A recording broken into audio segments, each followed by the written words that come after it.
రేయ్, బుద్ధుండదా నీకో? ప్రతి దానికి నేనుండనని వస్తావో, ఎవరు ఏం చేసినా నేనే చేసినానని నెత్తి మీద వేసుకుంటుండావో. నెత్తినేసుకునేది ఏందత్తా? నిజం చెప్తా ఉన్నాను.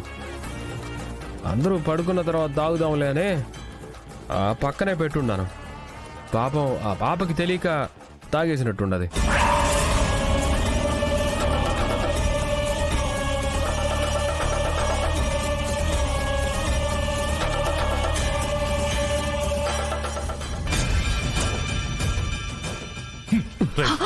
అసలు నువ్వు మనిషివి కాదురా.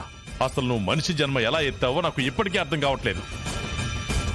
వీధుల్లో తిరిగేది చాలదు అన్నట్టు ఇంట్లోనే దుకాణం పెట్టావు. నువ్వు చేసిన పనికి పాపం ఆ అమ్మాయిని ఇప్పటిదాకా నానా మాటలు అన్నారు.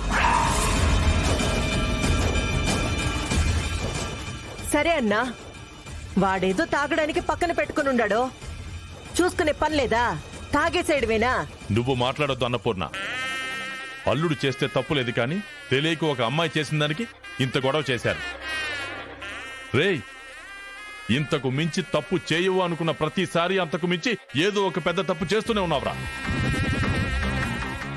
మారవా మారవా, ఎన్నిసార్లు చెప్పాలరా నీకు? కొత్తగా పెళ్ళయింది, ఇంటికి ఒక ఆడపిల్లొచ్చింది. కనీసం తన ముందైనా కొద్ది రోజులైనా పద్ధతిగా ఉందాము అనుకోవా? నువ్వు చేసే చేష్టల వల్ల ఇంట్లో వాళ్ళు బాధపడిందే కాక ఇదిగో ఇలా బయట వాళ్ళు కూడా బాధపడాల్సి వస్తుంది.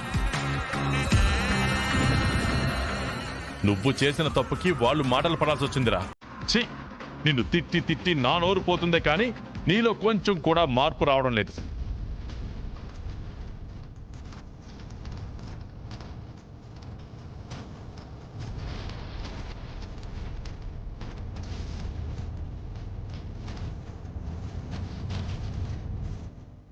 చెల్లిని తీసుకొని నేను ఇంటికి వెళ్తాను.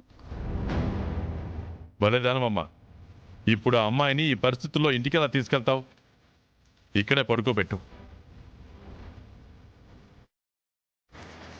అమ్మా దుర్గా, మీ చెల్లిని తీసుకెళ్లి గదిలో పడుకోబెట్టండి. ఇప్పటిదాకా నా చెల్లి తాగింది అని అన్నారు. మా పెంపకాల గురించే మాట్లాడారు.